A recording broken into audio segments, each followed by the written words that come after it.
ဇလန်လေးစားမှာတော့စွန့်ပစ်ထားတဲ့ဖះเจ้าတစ်ခုထဲမှာမိန်းကလေးတစ်ယောက်ကိုဂရင်ပေါ်မှာချီနှောင်ထားပါတယ်။သူနဲ့အတူအမျိုးသား၃ယောက်ရှိပြီးတော့၂ယောက်ကဖုံးတော်ကြီးတွေဖြစ်ပြီးတစ်ယောက်ကတော့သူ့ဖေပါ။အသက်ကြီးတဲ့ဖုံးတော်ကြီးက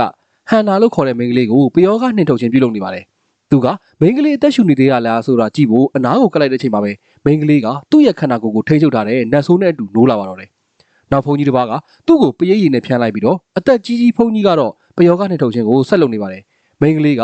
တက်ပြီးတော့လူးလွတ်နေတော့သူ့အဖေကအနားကိုလာပြီးတော့တိုက်ထုတ်ဖို့တောင်းပန်ပါတယ်။နတ်ဆိုးကခဏတာသူ့ရဲ့မျက်လုံးအယောင်ကိုမိန်းကလေးရဲ့မျက်လုံးအယောင်ဖြစ်ပြောင်းပြီးတော့ဟန်ဆောင်လိုက်ပေမဲ့သူ့အဖေဖြစ်သူကိုလှည့်စားပြီးတော့ရေမောလိုက်ပါတယ်။ပြီးတာနဲ့အသက်ကြီးဖုန်းကြီးကိုပါထိန်းချုပ်လိုက်ပြီးတော့အခန်းရဲ့တစ်ဖက်ကိုလွှင့်ပစ်လိုက်တာကြောင့်ဖုန်းတော်ကြီးကတိတ်ဆုံးသွားပါတော့တယ်။အဲ့ဒီနောက်မှာတော့ဖုန်းတော်ကြီးငယ်ကိုအသက်ရှူကျအောင်လုပ်လိုက်ပါတော့တယ်။ဖြစ်ပျက်နေတာတွေကိုမြင်တဲ့အခါမှာတော့အဖေဖြစ်သူကခေါင်းတစ်လုံးကိုယူပြီးတော့အဲ့ဒီမိန်းကလေးကိုတက်လိုက်ပါတော့တယ်။အဲ့ဒီအခါမှာတခြားဖုန်းတော်ကြီးကနတ်ဆိုးရဲ့ချုပ်ကင်မှုကနေလွတ်မြောက်သွားပြီလေ။မိန်းကလေးရဲ့လက်ချောင်းတွေကတော့လှုပ်ရှားနေသေးပါ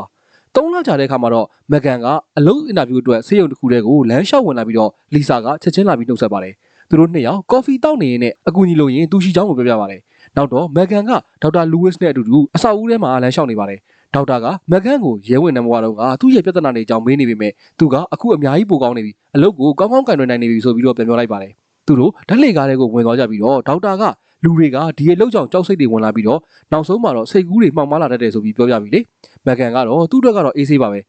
ဲသူတို့မြေအောက်ခန်းထဲကိုဆင်းသွားချိန်မှာတော့ဒေါက်တာကညာတိုင်းဆိုရင်လုံခြုံရေးကက်ရှိမှသာအဆောက်အဦတွေကိုဝင်ထွက်လို့ရတယ်ဆိုပြီးပြောပြပါတယ်သူကအဆောက်အဦကိုဆက်ပြီးတော့လှည့်ပတ်ပြသနေပြီးအလောင်းလက်ခံဆောင်ကိုခေါ်သွားပြီးတော့တာဝန်ချိန်တွင်းမှာဒီနေရာကနေထွက်သွားလို့မရဘူးဆိုပြီးပြောပြပါတယ်အလောင်းလက်ခံဆောင်ပြီးရင်အလောင်းတွေကိုလက်ခံခန်းထဲကိုယူသွားမှာဖြစ်ပြီးတော့အဲ့ဒီမှာသူကအလောင်းတွေကိုဓာတ်ပုံရိုက်တာတို့လက်ဝဲစကန်ဖတ်တာတို့ကိုလုပ်ရမှာပါနောက်ဆုံးမှာတော့သူတို့ကရေခဲတိုက်ထဲကိုဝင်သွားပြီးတော့ဒေါက်တာကသူ့ကိုအဖွဲကနေကြိုဆိုလိုက်ပါတယ်နောက်တနေ့ညမှာတော့မက်ကန်ကမှောင်မိုက်နေတဲ့ဆေးရုံတွေကိုလမ်းလျှောက်ဝင်လာပြီးတော့အဲဂျူနီယာကလုံခြုံရေးနဲ့စကားပြောပါတယ်လုံခြုံရေးအဆောင်တယောက်ကသူ့ကိုယ်သူ Dave ဆိုပြီးမိတ်ဆက်ပေးလိုက်ပါတယ်မက်ကန်ကအောက်ထပ်ကအနားယူဆောင်ဆင်းသွားပါတယ်နောက်ပိုင်းမှာသူကကွန်ပျူတာနဲ့အလုပ်လုပ်နေတော့မှမီးတွေကပြတ်သွားပါတယ်သူမီးတွေကိုပြန်ဖွင့်လိုက်တဲ့ချိန်မှာပဲအလောင်းလက်ခံဆောင်ကိုအလောင်းတစ်လောင်းကရောက်နေပြီလေသူနဲ့လူနာတင်ရင်မောင်းတဲ့ဝန်ထမ်းတယောက်ကစကားပြောနေရင်လည်းအလောင်းကိုလက်ခံရနေရစီကိုရွှေ့ပြောင်းကြပါတယ်နောက်တော့သူကအလောင်းရဲ့ဓာတ်ပုံတွေရိုက်ပြီးတော့လက်ဝဲတွေကိုစကန်ဖတ်နေပါတယ်သူအလောင်းကိုအေးခန်းထဲကိုထိလိုက်တဲ့ချိန်မှာပဲ Dave ကခုန်ထွက်လာပြီးသူ့ကိုခြောက်လိုက်ပါတယ်နောက်ပိုင်းမှာမက်ကန်ကသူ့အလုပ်သူဆက်လုပ်နေပြီးတော့တွိုင်လက်ခဏဝင်သွားပါတယ်သူပြန်ထွက်လာတဲ့အခါမှာဈေးကြံမှာလူတယောက်ရက်နေတဲ့ပုံရိပ်ရောင်ကိုမြင်လိုက်ရပြီလေ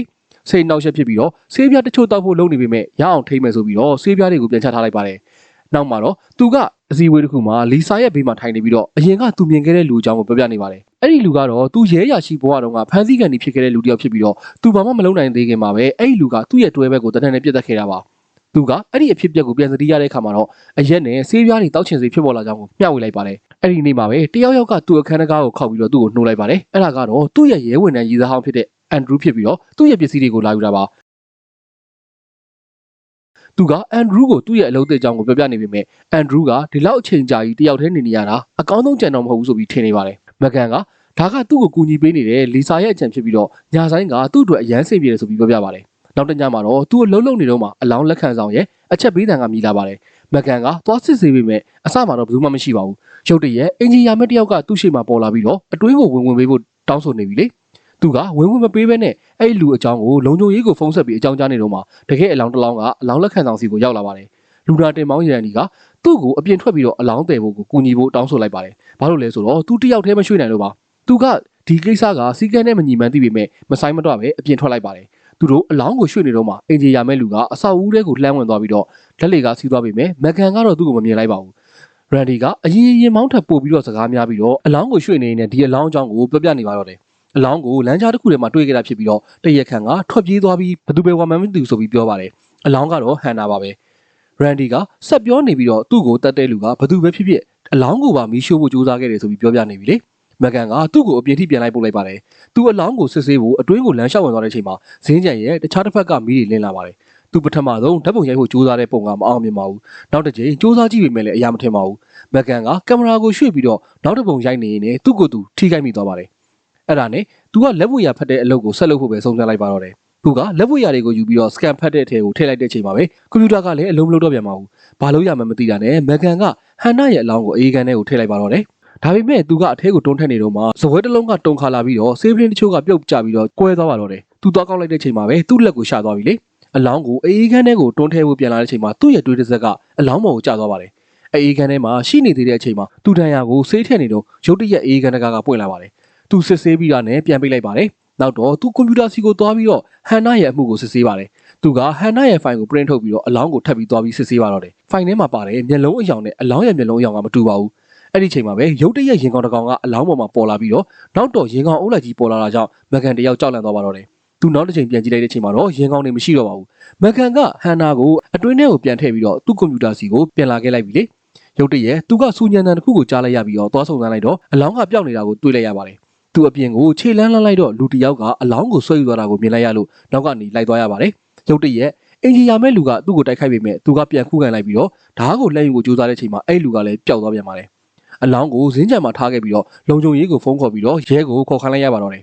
မကန်ကဇင်းချံစီကိုပြန်ပြေးသွားပေမဲ့အလောင်းကမရှိတော့ပါဘူးအဲ့ဒါနဲ့မီးရှို့ကန်တဲ့ကိုလမ်းလျှောက်ပြီးဝင်သွားတဲ့ချိန်မှာအဲ့လူကအလောင်းကိုမီးတကြိုဖို့ပြင်ဆင်နေတာကိုတွေ့လိုက်ရလို့သူ့ကိုဖမ်းဖို့ကြိုးစားလိုက်ပါတယ်အဲ့ဒီချိန်မှာပဲရုတ်တရက်လုံခြုံရေးတွေပြေးဝင်လာပြီးတော့အဲ့ဒီအင်ဂျီယာမဲ့လူကိုဖမ်းချုပ်လိုက်ပေမဲ့သူတို့ခေါ်သွားတဲ့ချိန်မှာအဲ့ဒါကဟန်နာရဲ့ဖေဖြစ်နေတာကိုသိသွားပါတယ်သူကမကန်ကိုအလောင်းကိုဖျက်ဆီးဖို့ပြောပြီးတော့ဟန်နာကတကယ်မသိသေးဘူးဆိုပြီးပြောလိုက်ပါတယ်နောက်ပိုင်းမှာသူကအဖမ်းခံလိုက်ရပြီးတော့မကန်ကအလောင်းကိုနေရာတကျပြန်ထားနေတော့မှထူးဆန်းတဲ့အတန်တစ်ခုကိုကြားလိုက်ရပါပြီသူကယူးမဆိုင်ဖ ೇನೆ အေးခန်းကိုပိတ်ပြီးထွက်လာခဲ့ပေမဲ့တကားတွေကပြန်ပွင့်လာပြီလေမကန်ကပြန်သွားဖို့စိတ်လှုပ်ရှားနေပေမဲ့အလောင်းကိုထုတ်ယူလိုက်ပြီးတော့အိတ်ကိုဖွင့်လိုက်ပါတယ်အဲ့ဒီချိန်မှာပဲရုတ်တရက်သူ့ရဲ့ဖုန်းကအတန်ထွက်လာပါတယ်ဘယ်သူဆက်တာလဲဆိုတော့အန်ဒရူးပါအန်ဒရူးကသူ့ကိုစိတ်ပူပြီးတော့ဖုန်းဆက်ပေမဲ့သူလှည့်ကြည့်လိုက်တဲ့ချိန်မှာအလောင်းကလှုပ်ရှားသွားပါတယ်အဲ့ဒါနဲ့မကန်ကအလောင်းကိုအနီးကကြည့်လိုက်တော့အလောင်းကအသက်ရှူထုတ်လိုက်ပါတယ်အဲ့ဒါနဲ့သူကထိတ်လန့်တကြားနဲ့အလောင်းကိုပြန်ပြီးတော့ပိတ်ပြီးတော့အခန်းထဲကနေထွက်လာတဲ့ချိန်မှာလီဆာကိုတကားဝမှာတွေ့လိုက်ရပြီလေသူကသူ့အဆိုင်ကိုအစားထိုးပေးမဲ့လူရှာပေးနိုင်တယ်လို့ပြောနေပေမဲ့မကန်ကတော့သူစင်ပြေတယ်ဆိုပြီးတော့ပဲညင်လိုက်ပါတယ်သူကလီဆာကိုအလောင်းကအသက်ရှူထုတ်တာကိုကြားတယ်ဆိုပြီးပြောပေမဲ့လီဆာကအလောင်းတွေလေးထုတ်တာကပုံမှန်ရပဲဆိုပြီးပြန်ပြောလိုက်ပါတယ်နောက်ပိုင်းမှာသူတို့ကရုံးခန်းထဲမှာထိုင်နေပြီးတော့တိုက်ခိုက်မှုအကြောင်းနဲ့သူ့ရဲ့လုံဖော်ကိုင်ပဲတနက်ထိမှန်ခဲ့တဲ့ညအကြောင်းကိုစကားပြောနေတော့မှဒေးဗ်ကဝင်လာပြီးတော့သူတို့နဲ့စကားပြောချင်နေတဲ့ရဲတယောက်ရှိရဆိုပြီးပြောလိုက်ပါတယ်အဲ့ဒါနဲ့လီဆာနဲ့မကန်ကထွက်သွားပြီးတော့ဒေးဗ်ကတော့အဆောက်အဦထဲမှာကျန်နေခဲ့ပါတယ်အဲ့ဒီချိန်မှာပဲအေးကန်တကားကလည်းထပ်ပွင့်လာပြီလေသူ့ကိုစောင့်နေတဲ့ရဲကတော့အန်ဒရူးပါသူကမကန်ဘလူနေသေးလဲလို့မေးပြီးတော့သူ့ပစ္စည်းတွေကပျောက်သွားတဲ့ဆေးပလင်းတစ်လုံးအကြောင်းကိုစပြီးမေးပါတော့တယ်သူကအန်ဒရူးကိုစိတ်ဆိုးသွားပေမဲ့အန်ဒရူးမပြန်ခင်မှာပဲသူ့ကိုတခုခုကူညီဖို့တောင်းဆိုလိုက်ပါတော့တယ်မကန်ကအောက်ထပ်အနားယူဆောင်ကိုပြန်သွားပြီးတော့ဟန်နာရဲ့လက်ဝေရာတွေကိုယူလိုက်ပါတယ်သူကအဲ့ဒါတွေကိုအန်ဒရူးကိုပေးလိုက်ပြီးတော့ဒါတွေနဲ့ပတ်သက်ပြီးတော့ထူးဆန်းတာတခုခုရှိတယ်ဆိုပြီးပြောပြီးတော့စစ်ဆေးကြည့်ပေးဖို့တောင်းဆိုလိုက်ပါပြီဒေးဗ်ကစောင့်နေတော့မှအဆောက်အဦထဲမှာကစားနေပေမဲ့ထူးဆန်းတဲ့အတန်တစ်ခုကိုကြားလိုက်ရပြီးတော့အေးခန်းထဲကိုရှာရှည်ပြီးဝင်သွားပါတယ်အေးခန်းထဲမှာတခုခုလှုပ်ရှားနေလို့သူကတကားကိုဖွင့်ပြီးအတွင်းကိုကြည့်လိုက်တဲ့ချိန်မှာတော့လက်တစ်ဖက်ကသူ့ကိုဖမ်းဆွဲပြီးတော့အပြင်ကိုတွန်းထုတ်လိုက်ပါတယ်ဇကားဆာမှာပြောခဲ့သလိုမျိုးပဲဖုန်ကြီးကိုထိန်းချုပ်ခဲ့သလိုသူ့ရဲ့ခန္ဓာကိုယ်ကိုထိန်းချုပ်ပြီးတော့အေးခန်းထဲကိုပြန်ပြီးဆွဲခေါ်သွားပါတော့တယ်မကန်အဆောက်အဦထဲကိုပြန်ဝင်လာတဲ့ပြီးတော့အိမ်သာသွားပါတယ်သူကအန်ဒရူးကိုတောင်းပန်စာတစ်စောင်ပို့လိုက်ပြီးတော့ရုတ်တရက်အိမ်သာထဲကိုတယောက်ယောက်ဝင်လာတာကိုကြားလိုက်ရလို့ဒေးဗ်လိုပဲသူကတော့ထင်လိုက်တာပါဒါပေမဲ့သူ့ရဲ့ရာဘာဘောလုံးလေးကသူ့စီကိုလိမ့်လာပြီးတော့ဘသူလဲဆိုတာကြည့်ဖို့ကိုကိုကိုင်းကြည့်လိုက်တဲ့ချိန်မှာပဲမီးလောင်ထားတဲ့လက်တစ်ဖက်ကကျမ်းပြင်ကနေပြီးတော့အဲ့ဒီဘောလုံးလေးကိုကောက်ယူလိုက်ပါတော့တယ်မကန်ကအရန်ကြောက်သွားပြီးမဲ့အိမ်သာထဲကနေထွက်လာခဲ့လိုက်ပါတယ်အပြင်မှာတော့ဘာမှမရှိပါဘူးနောက်ပိုင်းမှာအန်ဒရူးကသူ့ကိုပြန်ခေါ်ပြီးတော့ဟန်နာတိတ်ဆုံးတာ3လရှိပြီဆိုတဲ့အကြောင်းကိုပြောပြပါတယ်မကန်ကဟန်နာရဲ့အကြောင်းကိုအွန်လိုင်းမှာရှာဖွေပြီးတော့သူ့အကြောင်းစောင်းမတစ်ပုတ်ရှိတာကိုတွေ့လိုက်ပြီးတော့သူကနတ်ဆိုးပူးကတ်ခံခဲ့ရတယ်ဆိုပြီးတော့ဆိုထားပါတယ်သူအလောင်းကိုထပ်ပြီးသွားပြီးစစ်ဆေးကြည့်လိုက်တဲ့ချိန်မှာအရင်ကအလောင်းပေါ်မှာရှိနေတဲ့ဒဏ်ရာတွေတက်တာနေတာကိုသူသတိပြုလိုက်မိပြီလေတခြားလုံခြုံရေးဆောင်ကလည်းဒေးဗ်ကိုရှာနေတော့မှသူကအဲဂျူကောင်တာစီကိုလမ်းလျှောက်သွားပါတယ်ပြီးတာနဲ့လုံခြုံရေးမှတ်တမ်းကိုတောင်းလိုက်ပါတယ်သူရုံးခန်းကိုပြန်ရောက်တော့မှတ်တမ်းကိုကြည့်ရှုနေပြီးတော့အလောင်းကဇင်းကျန်မှာရှိနေခဲ့တဲ့လိုမျိုးဖြစ်နေတာကိုတွေ့လိုက်ရပါတယ်အဲ့ဒါကြောင့်ကြောက်လန့်ပြီးတော့သူကဆေးပြားတွေကိုထပ်တောက်ချင်လာပေမဲ့မတောက်ဖဲနဲ့လီဆာကိုရှာပြီးတော့ CCTV record ကိုပြန်ကြည့်ကြပါတယ်သူတို့နှစ်ယောက်လုံးအဆောက်အုံထဲမှာမှတ်တမ်းကိုကြည့်နေကြပေမဲ့လီဆာကတော့မကန်မျက်နှာကိုမမြင်ပါဘူးဒါပေမဲ့မကန်ကမီးရှို့ကန်တွေကလူကအလောင်းချောင်းကိုပြောခဲ့တာတွေကိုပြောပြနေတဲ့ချိန်မှာလီဆာကတော့ကောင်တာဘော်ကဆေးပြားတွေကိုမြင်သွားပါတော့တယ်အဲ့ဒါနဲ့လီဆာကသူ့ကိုဆေးပြားတွေအကြောင်းစစ်ဆေးမေးမြန်းပြီးတော့သူဘာမှမတောက်ဘူးဆိုပြောတာကိုမယုံပါဘူးလီဆာကသူမြင်ခဲ့ရတဲ့ပုံရိပ်ရောင်တွေကစိတ်ဖိစီးမှုကြောင့်ဖြစ်တယ်လို့ထင်နေပါတယ်အဲ့နောက်မှာတော့လီဆာကအဆောက်အဦတွေကထွက်သွားပြီးတော့လေကားတစ်ခုမှဆက်လက်တောက်ဖို့ထွက်သွားပါတော့တယ်အဲ့ချိန်မှာအပေါ်ထက်ကဆူညံတန်တွေကြားလိုက်ရပြီးတော့ဒေးဗ်လို့ထင်ပြီးတော့အပေါ်ထက်ကိုတက်သွားပါတယ်သူဒေါင်းတစ်ခုကိုရောက်ပြီးတော့အရိတ်ထဲမှာဒေးဗ်ကိုမြင်လိုက်ရတဲ့အချိန်မှာအလောင်းကအမှောင်တူတွေကနေခုန်ထွက်လာပြီးတော့သူ့နောက်ကိုလိုက်ပါတော့တယ်အဲ့ဒါနဲ့လီဆာလဲကြောက်လန့်တကြားအမိုးပေါ်ကိုတက်ပြေးသွားပေမဲ့အလောင်းကနောက်ကနေလိုက်လာပြီးတော့သူ့ကိုတဖြည်းဖြည်းချင်းတက်ပြစ်လိုက်ပါတော့တယ်မကန်အဆောက်အဦလေးကိုပြန်ရောက်လာတော့နောက်ထပ်အလောင်းလက်ခံမှုတစ်ခုရှိနေပါတယ်ရန်ဒီပြန်ရောက်လာတာဖြစ်ပေမဲ့ဒီတစ်ခါမှာတော့မကန်ကသူ့ကိုကူညီဖို့အပြင်ကိုမထွက်ပါဘူးသူကရန်ဒီကိုဖြစ်ပျက်ခဲ့တာတွေကိုပြောပြပြီးတော့အလောင်းပေါ်ကဒဏ်ရာအကြောင်းမေးဖို့အတွင်းကိုခေါ်လိုက်ပြီလေရန်ဒီကသူလည်းအဲ့ဒါကိုမြင်ခဲ့တယ်အလောင်းရောက်လာတော့ကမီးလောင်နေတဲ့သူ့ရဲ့လက်မောင်းကိုလည်းမြင်ခဲ့တယ်ဆိုပြီးပြောလိုက်ပါတယ်အဲ့ဒါနဲ့မကန်ကကြည့်ရတာ အလောင်းကသူ့ကိုယ်သူပြန်ပြီးကူစားနေပုံရတယ်ဆိုပြီးပြောလိုက်ပါတယ်မက်ဂန်တယောက်တည်းထက်ကြံနေခဲ့ပြီးတော့အန်ဒရူးကိုဖုန်းဆက်ပြီးတော့သူစိုးရိမ်စိတ်ဖြစ်နေလို့သူဆေးပြားတွေကိုယူထားမိကြောင်းပြောပြလိုက်ပါတယ်သူဖုန်းမချခင်လေးမှာပဲအလောင်းကသူ့နောက်မှာထွားသွားနေပေမဲ့သူမမြင်လိုက်ပါဘူးအလောင်းကဓာတ်လေကားတဲ့ကိုဝင်သွားတာပါရန်ဒီကဆေးရုံကားပါကင်ကနေမောင်းထွက်လာတဲ့အချိန်မှာရုတ်တရက်တစ်ခုခုကိုဝင်တိုက်လိုက်မိပါတယ်။သူကဘာလဲဆိုတာစစ်ဆေးဖို့အပြင်ကိုထွက်လိုက်ပေမဲ့ဖုန်းမိလာပြီးတော့ဖုန်းကန်လိုက်တဲ့အချိန်မှာပဲနောက်ကနေပြီးထူးဆန်းတဲ့အတန်တစ်ခုကိုကြားလိုက်ရပြီလေ။အဲ့ဒါနဲ့ဘာလဲဆိုပြီးတော့စုံစမ်းကြည့်ပြီးလူနာတင်ရင်နောက်ခန်းကိုလှမ်းကြည့်လိုက်ရပါတယ်။အဲ့ဒီအချိန်မှာသူမြင်လိုက်ရတာကတော့အလောင်းက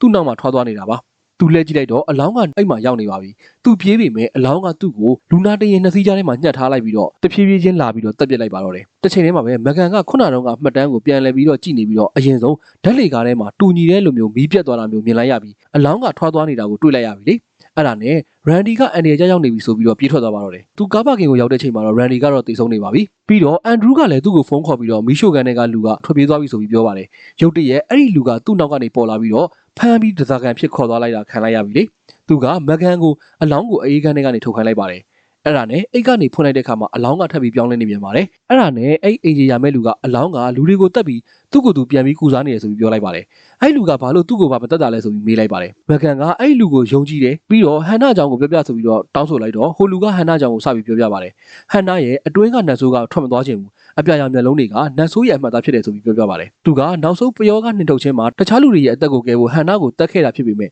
အလောင်းကိုတကြိုဖို့သွားတဲ့အခါမှာအလောင်းကမရှိတော့ဘူးဆိုပြီးပြောပြပါတယ်အလောင်းကနာရေးအိမ်မှာလူ၄ယောက်ကိုတက်ခဲ့ပါတယ်သူတို့မီးရှို့ကန်ကိုတွားကြပြီးတော့အဲ့လူကမကန်ကိုနတ်ဆိုးကိုဖျက်ဆီးဖို့တခုတည်းလုံးနီလန်းကတော့အလောင်းကိုမီးရှို့ဖို့ပဲဆိုပြီးပြောပြလိုက်ပါတယ်သူမီးကိုကြည့်နေတော့မှနတ်ဆိုးကဟန်နာရဲ့အဖေကိုမလှုပ်ရှားနိုင်အောင်လုပ်ပြီးတော့သူ့နောက်ကိုလိုက်ပါတော့တယ်ဒါပေမဲ့ဟန်နာအဖေကနတ်ဆိုးကိုတိုက်ခိုက်ပြီးတော့မကန်ကိုကယ်တင်လိုက်ပေမဲ့သူကိုယ်တိုင်ကတော့မီးလောင်ကန်ထဲကိုကျသွားပြီလေမကန်ကတော့ထွက်ပြေးနေပြီးအလောင်းကတော့သူ့နောက်ကိုလိုက်နေပါတော့တယ်အဲ့ဒီတော့တွင်မှာအန်ဒရူးကလည်းဆေးရုံကိုရောက်လာပြီးတော့မကန်ရဲ့ဖုန်းနဲ့ရန်ဒီရဲ့အလောင်းကိုတွေ့လိုက်ပါတယ်မကန်ကလမ်းလျှောက်လာတဲ့အလောင်းစီကနေဆက်ပြေးနေပေမဲ့အလောင်းကသူ့ကိုတော့မှီနေသေးပါပဲအလောင်းကသူ့စီကိုတက်လာတဲ့အချိန်မှာအန်ဒရူးကလည်းစောက်အုံထဲကိုဝင်လာပါတယ်သူကမကန်ကိုအတွင်းမှာရှာဖွေနေပေမဲ့အလောင်းကမကန်ကိုအေးခန်းထဲကိုဆွဲခေါ်သွားပြီးတော့အဲ့ဒီမှာမကန်ကတခြားအလောင်းတွေကိုပါမြင်တွေ့လိုက်ရပါတော့တယ်